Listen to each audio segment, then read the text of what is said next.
کسی بھی معاشرے کی بقا اور اس کی کامیابی کے لیے عدل و انصاف کا ہونا بہت ضروری ہے۔ یہی وجہ ہے کہ دین اسلام میں عدل و انصاف اور قانون کی پاسداری پر بہت زور دیا گیا ہے۔ ایک مرتبہ ایسا ہوا کہ یہودیوں کا ایک جوڑا بدکاری کے الزام میں پکڑا گیا۔ یہودی مقدمہ لے کر حضور اکرم صلی اللہ علیہ وسلم کی عدالت میں آئے۔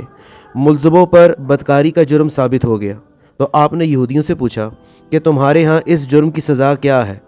انہوں نے بتایا کہ ہمارے ہاں اس جرم کی سزا یہ ہے کہ دونوں کے منہ کالے کیے جائیں اور گدھے پر بٹھا کر پورے شہر کا چکر لگایا جائے اور پھر اس کی مار پٹائی کی جائے۔ نبی اکرم صلی اللہ علیہ وسلم نے حضرت عبداللہ بن سلام جو پہلے یہودی علماء میں سے تھے اور اب جو کہ مسلمان ہو چکے تھے، ان سے پوچھا کہ کیا تورات میں اس جرم کی یہی سزا ہے؟ انہوں نے عرض کیا، یا رسول اللہ، یہ لوگ غلط بیانی کر رہے ہیں، کیونکہ تورات میں رجم یعنی کہ سنسار کرنے کی سزا ہے۔ لیکن جب ان لوگوں نے اصرار کیا کہ تورات میں یہی لکھا ہوا ہے جو ہم نے بتایا ہے، تو اس پر آپ نے فرمایا کہ تورات لے کر آؤ۔ چنانچہ مجلس میں تورات لائی گئی اور یہودی عالم سے کہا گیا کہ اس جرم کی سزا پڑھ کر سناؤ۔ اس نے اس سزا کے متعلق آیتیں اس طرح پڑھی کہ درمیان کی آیت چھوڑ دی۔ حضرت عبداللہ بن سلام رضی اللہ تعالیٰ عنہ نے اس کی خیانت پکڑ لی اور کہا، اللہ کے دشمن، یہ جملہ پڑھو۔ یہاں حضرت عبداللہ بن سلام نے بتایا کہ یا رسول اللہ، تورات میں اس جرم کی اصل سزا تو رجم ہی تھی، لیکن جو زمانہ بدلا یہودی علماء نے اس سزا کے اطلاق میں خیانت کرنا شروع کر دی۔ جب کوئی غریب آدمی اس جرم میں پکڑا جاتا تو اسے سنسار کر دیتے، لیکن کوئی امیر آدمی پکڑا جاتا تو اس کو نرم سی سزا دے کر خانہ پوری کر دیتے۔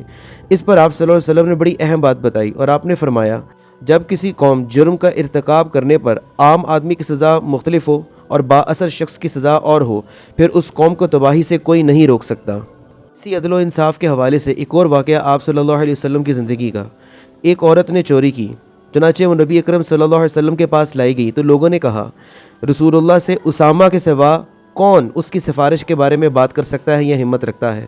تو اسامہ رضی اللہ تعالیٰ عنہ نے آپ صلی اللہ علیہ وسلم سے اس سلسلے میں بات کی تو آپ نے فرمایا، اسامہ، بنی اسرائیل صرف اس وجہ سے ہلاک و برباد ہوئے کہ جب ان میں سے کوئی اونچے طبقے کا آدمی کسی حد کا مستحق ہوتا تو اسے چھوڑ دیتے اور اس پر حد نافذ نہیں کرتے، اور جب کوئی نچلے طبقے کا آدمی کسی حد کا مستحق ہوتا تو اسے نافذ کرتے۔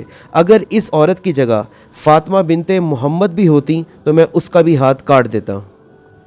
اسی اہمیت کی وجہ سے سورۃ النساء میں اللہ نے بھی یہی حکم دیا ہے، اے ایمان والو، انصاف پر خوب قائم ہو جاؤ، اللہ تعالیٰ کی رضا کے لیے حق اور سچ کے ساتھ گواہی دو، چاہے اس میں تمہارا اپنا نقصان ہو یا ماں باپ یا رشتہ داروں کا۔